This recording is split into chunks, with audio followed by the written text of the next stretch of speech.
Assalamualaikum warahmatullahi wabarakatuh.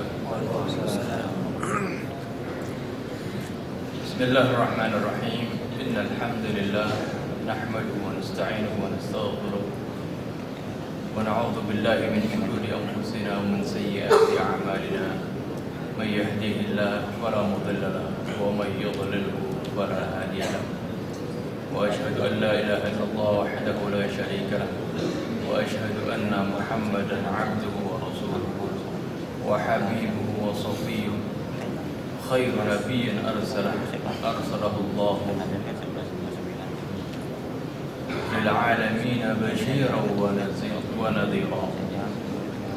Faqad ballagha ar-risalah wa adda al-amanah wa nasaha al-ummah wa tarakana 'ala al-mahajjati al-bayda layluha kanahariha la yazighu 'anha illa halik. Allahumma salli wa sallim wa barik alaihi wa ala alihi wa ashabihi. Amma ba'du.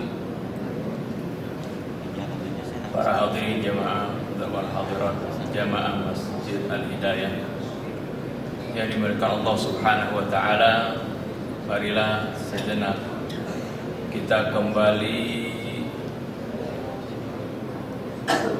ke dalam suatu suasana talabul ilm dalam rangka merenungi firman-firman Allah Subhanahu wa taala, mengisi waktu kita di bulan yang mulia ini, di bulan yang penuh rahmat, maghfirah dari Allah Subhanahu wa taala, yaitu dengan talabul ilmi, dengan membaca firman-firman Allah Subhanahu wa taala, yang mana ini adalah merupakan suatu ibadah yang sangat mulia di sisi Allah Subhanahu wa taala. Para hadirin sekalian,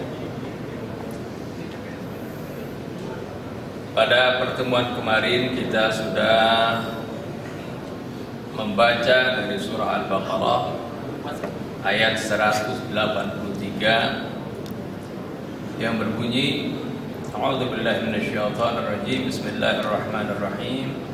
Ya ayyuhalladzina amanu kutiba alaikumus shiyamu kama kutiba alal ladzina min qablikum la'allakum tattaqun.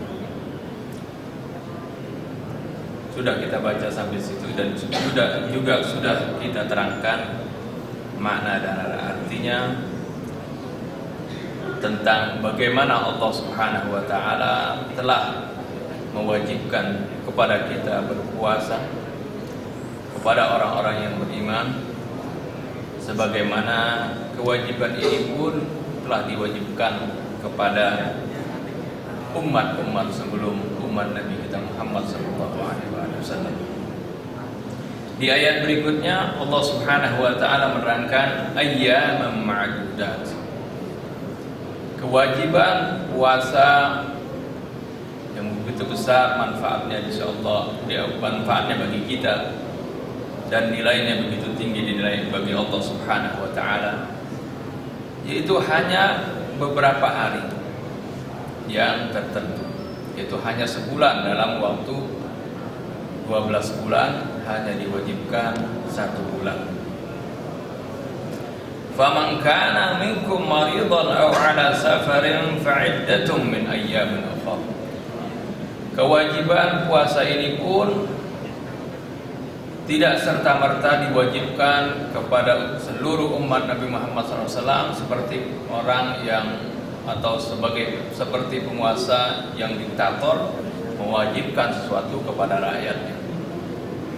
Tapi Allah Subhanahu wa taala yang mengetahui kondisi hambanya, mengetahui nilai kekuatan, kesanggupan dari hamba-hambanya yang tidak seragam semuanya. Di dalam kewajiban puasa ini pun Allah Subhanahu wa taala menyebutkan faman kana minkum maridan aw ala safarin fa'iddatun min ayyamin ukhra. Barang siapa di antara kalian ada yang sakit, aw ala safarin, atau dalam perjalanan, dia sedang musafir, fa'iddatun min ayyamin ukhra, jika dia tidak sanggup berpuasa, maka itu hendaknya dia harus membayarnya dengan jumlah bilangan sesuai yang dia tidak puasa pada bulan Ramadan fi ayyamin akhar, di bulan yang lain.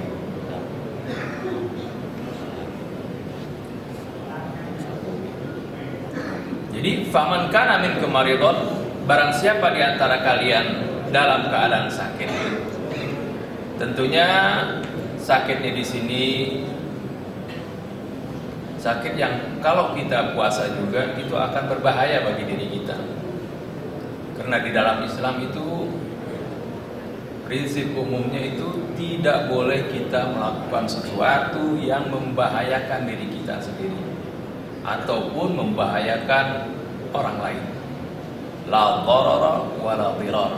Tidak boleh melakukan sesuatu yang membahayakan diri kita atau membahayakan orang lain. Dan Allah Subhanahu wa taala Maha mengetahui.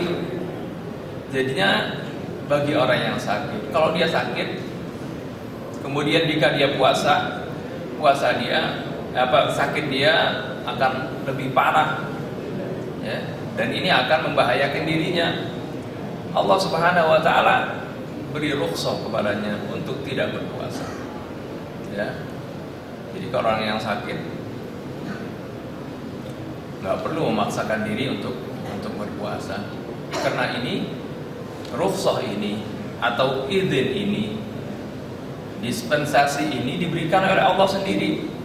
Ya, jangan kalau saya nggak puasa nih saya tak jadi nggak enak nih, merasa ibadah kita jadi kurang nih, seperti itu. Tidak, ya. Artinya karena kita uzur, kita dalam keadaan sakit, maka Allah Subhanahu wa taala akan berikan dispensasi kepada orang yang sakit tersebut. Atau orang yang musafir yang seperti apa? Para ulama fikih menyebutkan sesuai dengan sabda Nabi kita Muhammad SAW, yaitu pada waktu itu yang berjarak 16 parsakh, itu sekitar 89 km. Itu biasa jarak safar ini juga sebagai batas minimum orang boleh mengqashar sholatnya. Sama, jadi orang kalau sudah bepergian sekitar 89 km atau 90 km, ya, kemudian bagi dia itu boleh mengqashar sholat. Artinya mengqashar sholat dan menjamaknya, yaitu sholat zuhur dijamak dengan asar, ya, dan dilakukan dengan qashar. Arti qashar meringkas, yang asalnya 4 menjadi 2. Jadi zuhur dilakukan dilaksanakan 2 rakaat, begitu juga asar. Kemudian maghrib dijamak, digabungkan dengan isya. Maghrib karena 3 tidak bisa dibagi 2, 1,5 tidak ada, ya. Jadi maghrib tetap 3 rakaat, kemudian isyanya 2 rakaat. Ini namanya menjamak dan juga mengqashar. Kalau jamak artinya menggabung, kalau qashar artinya meringkas dari 4 rakaat menjadi 2 rakaat. Ini persyaratannya menurut ulama itu harus dalam perjalanan yang sekitar 90 km tersebut, dan juga perjalanannya harus perjalanan yang mubah, ya, bukan perjalanan maksiat. Misalnya dia perjalanan untuk merampok misalnya, itu nggak diberikan rukhsah seperti itu. Itu juga jadi timpang tindih namanya. Jadi bagi mereka ini musafir dan sakit diberikan rukhsah oleh Allah Subhanahu wa taala, ya, dia boleh tidak berpuasa karena penyakit tersebut memberatkan dia. Kalau dia berpuasa juga dalam perjalanan dia juga merasa berat untuk berpuasa, maka dia diberikan rukhsah untuk tidak berpuasa, tapi dia wajib mengqadhanya nanti setelah selesai bulan Ramadan, apakah di bulan Syawal atau bulan Dzulqa'dah, Dzulhijjah dan seterusnya. Boleh dia mengqadhanya tadi. Kemudian bukan itu saja, Allah Subhanahu wa taala memberikan dispensasi kepada orang-orang yang tua, yang sudah lanjut usia. Wa 'alal ladzina yutiqunahu fidyatun ta'amu miskin.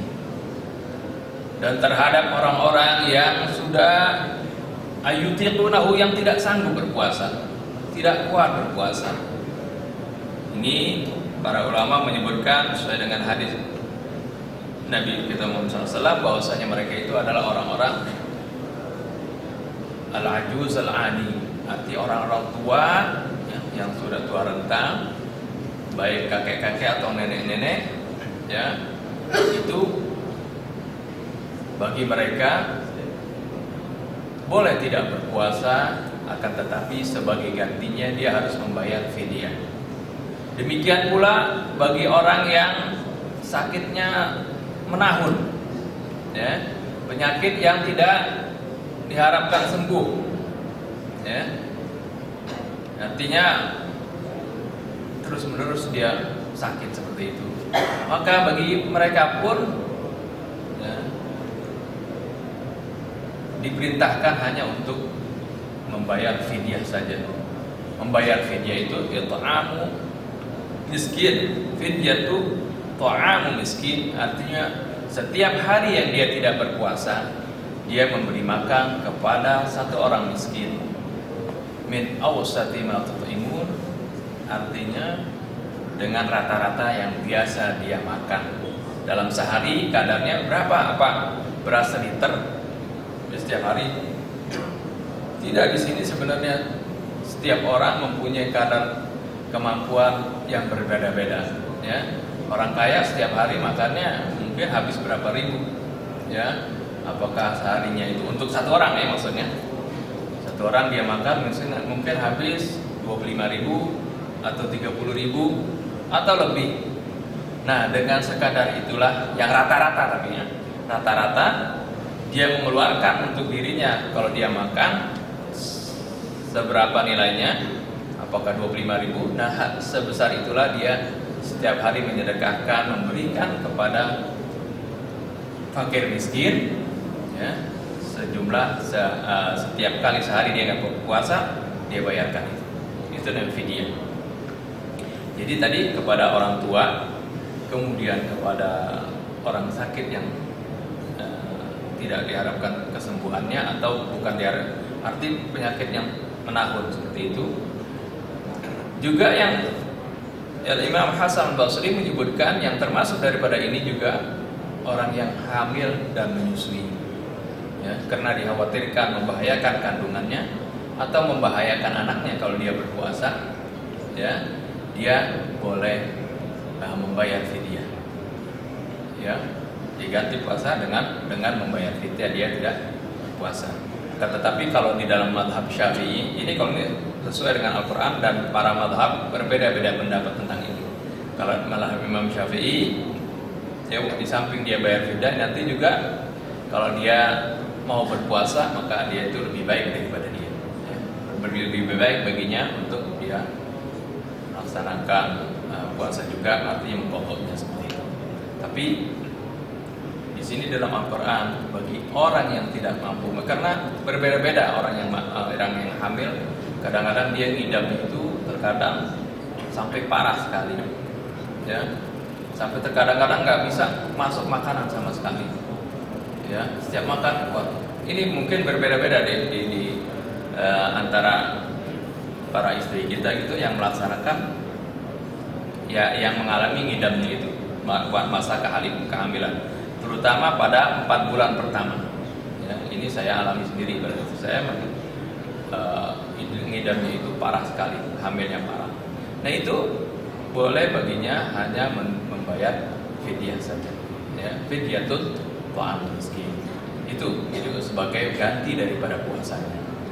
Adapun andai kata dia nanti dia mau qadha lagi sesuai dengan pendapat Imam Syafi'i, dia mau qadha lagi nanti, ya, silahkan, itu baik baginya. Tapi kewajiban dia sudah digugurkan oleh fidyah tadi. Ini adalah merupakan rahmat dari Allah Subhanahu wa taala. Perintahnya Allah Subhanahu wa taala di dalam memerintahkan segala sesuatu di dalam Islam ini dengan penuh rahmat, ya. Apabila seorang kesulitan dalam menjalankan ibadahnya, Allah Subhanahu wa taala berikan rukhsah, berikan keringanan padanya. Seperti orang yang enggak kuat sholat berdiri, dia boleh sholat sambil duduk. Orang yang tidak kuat sholat sambil duduk, dia boleh sholat sambil berbaring. Demikian pula bagaimana kewajiban berwudu, bersuci, ya. Bagi orang yang tidak mendapatkan air atau dia lagi sakit, dia boleh bertayamum seperti itu, ya. Ini adalah merupakan kemudahan-kemudahan yang Allah Subhanahu wa taala sebutkan juga di dalam ayat di dalam surah Al-Baqarah ini, yuridullahu bikumul yusra wa la yuridu bikumul usra. Allah menghendaki kemudahan bagi kalian dan Allah tidak menghendaki kesulitan bagi kalian. Kembali kepada yang tadi, ya, wa 'alal ladzina yutiqunahu fidyatun ta'amu miskin. Dan kepada mereka yang tidak sanggup berpuasa, dia memberikan sebagai gantinya, dia memberikan fidyah. Itu tadi ukurannya sudah kita terangkan, memberikan fidyah kepada fakir miskin, ya, seorang miskin. Setiap hari dia tidak berpuasa, dia bayar dengan satu orang, memberi makan kepada satu orang miskin.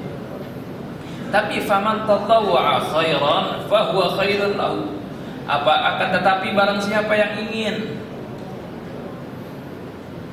dengan sukarela, dia mau nambah, dia mau melebihkan, dia nggak mau beri hanya satu orang miskin, dia dikasih lebih, misalnya udah untuk 2, 3, karena dia mempunyai kelebihan untuk 10 fakir miskin, fahuwa khairun lahu, itu baik baginya. Karena ini apalagi di bulan puasa ini, di mana Allah Subhanahu wa taala melipat gandakan pahala kebaikan kita. Fahuwa khairun lahu wa antasumu khairul lakum in kuntum ta'lamun. Dan berpuasa adalah baik bagi kalian jika kalian mengetahui. Artinya puasa ini kebaikannya baik secara jasmani maupun secara rohani, itu akan nilainya kembali kepada kita sendiri, bukan kepada Allah. Karena Allah Subhanahu wa taala tidak butuh dengan amal ibadah kita, ya. Sebanyak apapun kita beribadah, Allah tidak perlu dengan ibadah kita, ya. Allah wajib disembah, akan tetapi Allah tidak butuh kepada amal ibadah kita. Ada dalam satu hadis qudsi, Allah Subhanahu wa taala berfirman, hai hambaku, ya ibadi, law anna awwalakum wa akhirakum wa insakum wa jinnakum kanu ala atqa qalbi rajulin wahid ma zada min mulki syai'an.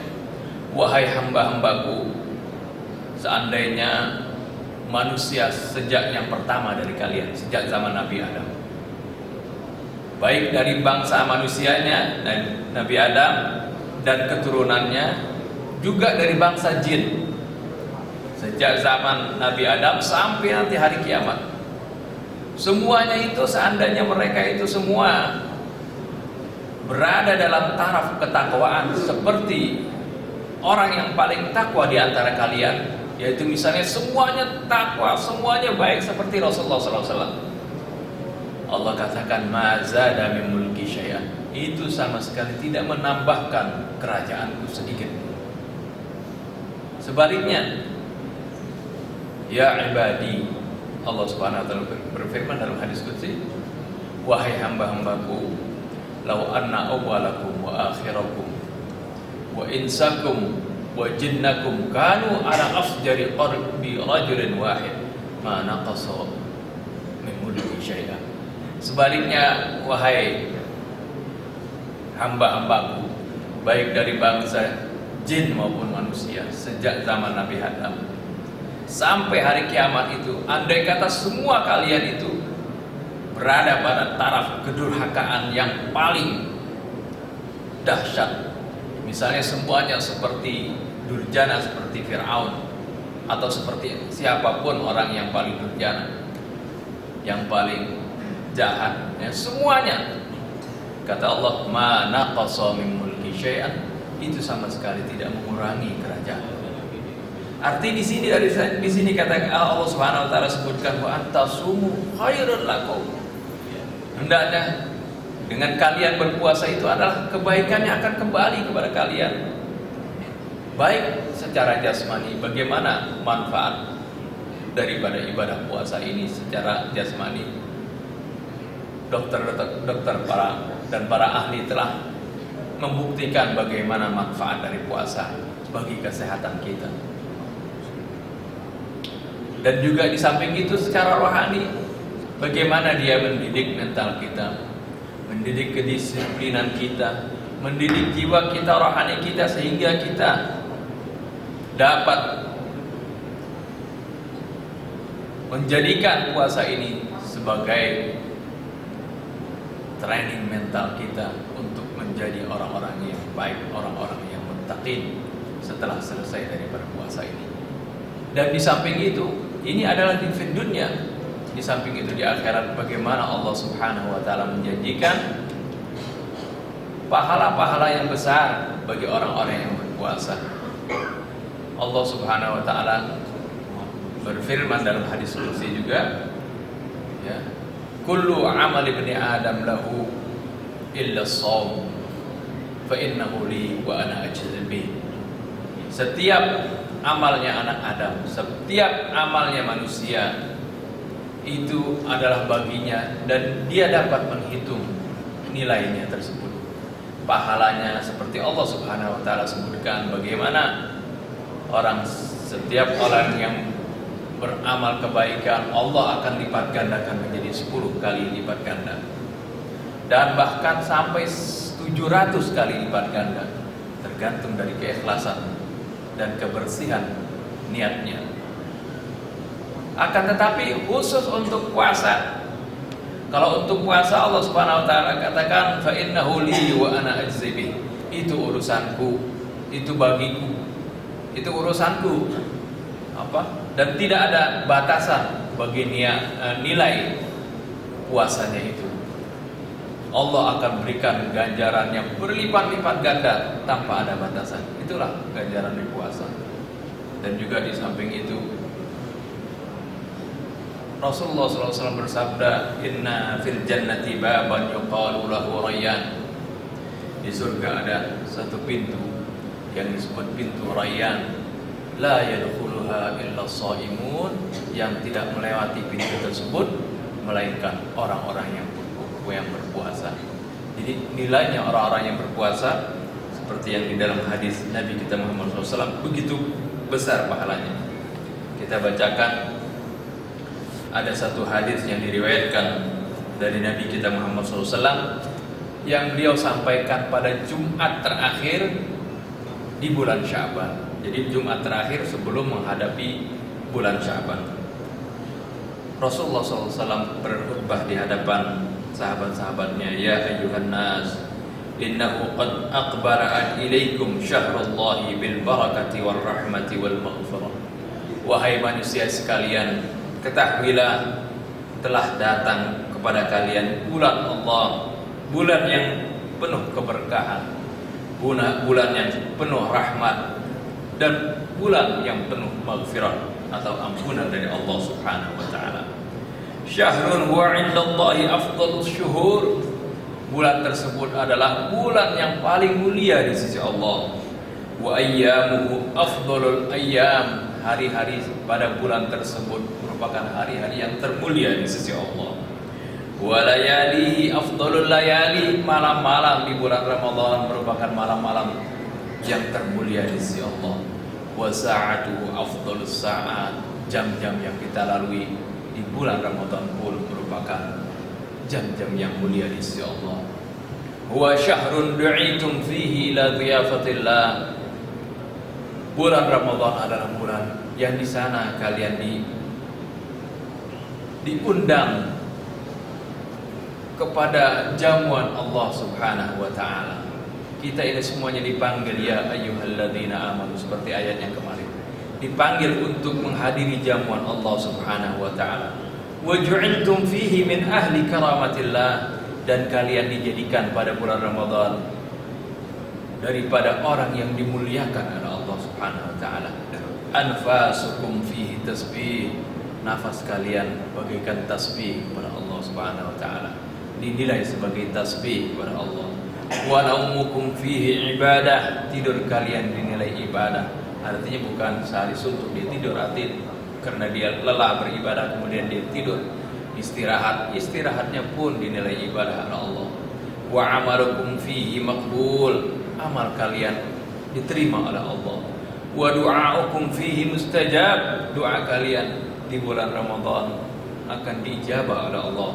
Oleh karena itu saat kita berpuasa senantiasa kita sering-sering berdoa kepada Allah. Kita doakan orang tua kita doakan keluarga kita, dan kita minta apa saja kepada Allah Subhanahu wa taala. Fas'alu rabbakum biniyatin shadiqah, silahkan kalian minta kepada Tuhan kalian dengan niat-niat yang baik.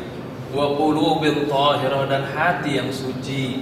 Ayyuwaffiqakum lisiyamihi wa tilawati kitabih, agar supaya Allah memberikan taufik kepada kalian untuk dapat menjalankan puasanya dan membaca kitab sucinya. Fa inna syaqiyya man hurima ghufranallah fi hadha syahr, ketahuilah sungguhnya orang yang celaka, orang yang tidak mendapatkan ampunan di bulan ini. Karena di bulan ini begitu banyak, begitu mudahnya ampunan. Sungguh kata Rasul, celaka orang yang tidak mendapatkan ampunan di bulan ini. Rasulullah SAW pernah dalam satu ketika dia mau naik khutbah mimbar Rasulullah tidak seperti ini ya, kalau ke Madinah tuh. Jadi ada undakan-undakan, 3 undakan gitu. Pada saat menindak yang pertama Rasulullah mengucapkan amin. Menindak kedua lagi Rasulullah mengucapkan amin. Menindak yang ketiga lagi Rasulullah mengucapkan amin. Setelah selesai khutbahnya Rasulullah ditanya oleh sahabatnya, Rasulullah, kenapa kamu sampai mengucapkan amin 3 kali? Oh, tadi waktu saya naik khutbah, saya didatangi malaikat Jibril, dan malaikat Jibril mengatakan 3 perkara. Yang pertama, malaikat Jibril mengatakan man adraka walidayhi falam yughfar lahu, raqima anfun man adraka walidayhi falam yughfar lahu. Sungguh hina, sungguh merugi orang yang masih ngalamin kedua orang tuanya tapi dia tidak diampuni dosanya. Qul amin, kata malaikat Jibril, katakan amin. Rasulullah katakan amin. Jadi orang kalau masih punya orang tua, itu adalah kesempatan bagi kita untuk berbakti kepada kedua orang tua, karena disitulah tempatnya keberkahan. Jika kita akan diberikan keberkahan dalam hidup kita dunia dan akhirat kalau kita berbakti kepada kedua orang tua.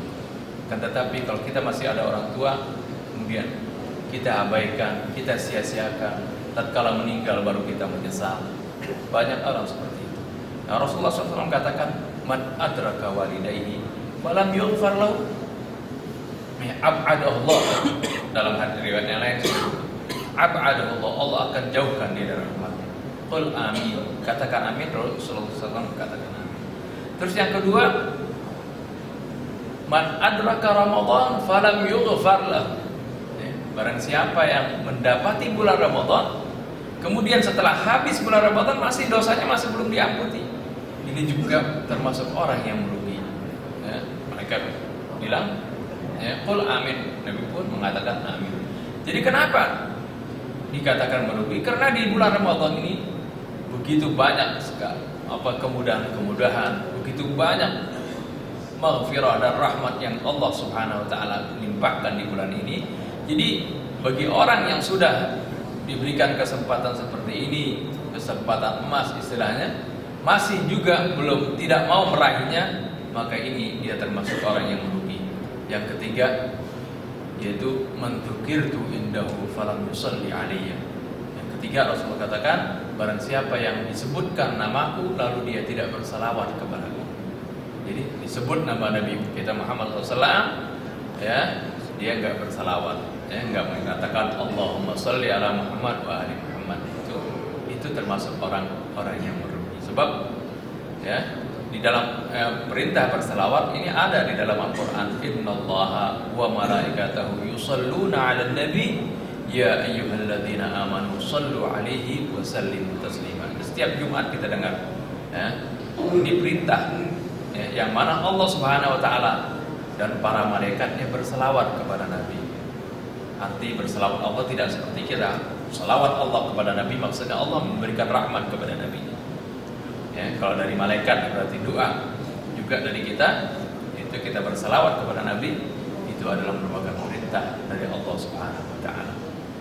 Nah, ini 3 tadi yang Rasulullah SAW bilang amin kalau mereka tidak mendapatkan keberuntungan tersebut.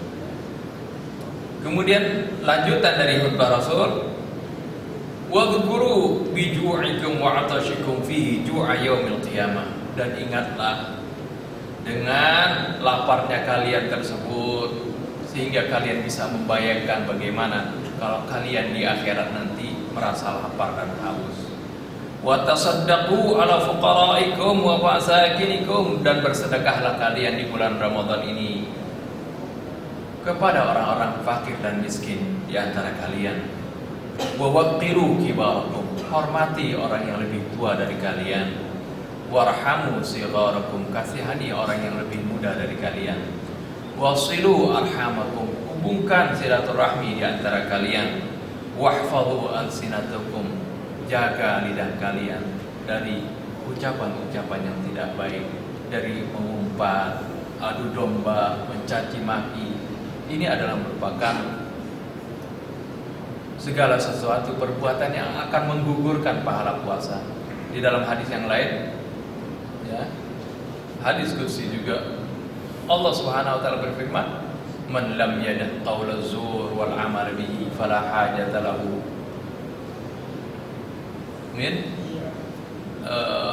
min ju'i wa 'atashi." Barang siapa yang puasa tapi tetap dia menggunjing orang, dia tetap mulutnya kotor, tetap mencaci maki orang, tetap mengucapkan kata-kata yang fahish, kata-kata yang tidak senonoh, kata-kata yang tidak baik, maka kata Allah, fala hajata li min ayyada'a ta'amahu wa syarabahu, enggak ada gunanya bagiku dia meninggalkan makanan dan minumnya. Arti dia berlapar-lapar, dia berhaus-haus dari fajar sampai maghrib, enggak akan ada artinya kalau dia tidak menjaga lidah ini. Ini adalah merupakan suatu yang berbahaya apabila kita tidak menjaganya. Wa ghuddu 'amma la yahillu an-nadharu ilaihi absarakum, batasi pandangan kalian daripada melihat segala sesuatu yang tidak halal bagi kalian. Wa 'amma la yastami'u al-istima'a ila asma'ikum, dan juga pandangan batasi pendengaran kalian dari mendengarkan hal-hal yang tidak baik. Wa tahannanu 'ala aitamin nas yutahannan 'ala aitamikum, kasihanilah, sayangilah anak-anak yatim orang lain, niscaya Allah pun akan menyayangi anak-anak yatim kalian. Artinya kalau kita menyayangi anak yatim orang lain yang bukan famili kita, tentunya anak-anak yatim kita juga, apabila kita misalnya tidak ada umur, nanti Allah Subhanahu wa taala akan jamin, akan pelihara anak-anak yatim kita. Ini adalah khutbah Rasulullah SAW menjelang datangnya bulan Ramadan. Saya rasa ini saja yang dapat saya sampaikan, mudah-mudahan bermanfaat. InsyaAllah besok hari kita bisa sambung kembali tentang ayat puasa ini. Billahi taufiq wa hidayah. Wassalamualaikum warahmatullahi wabarakatuh.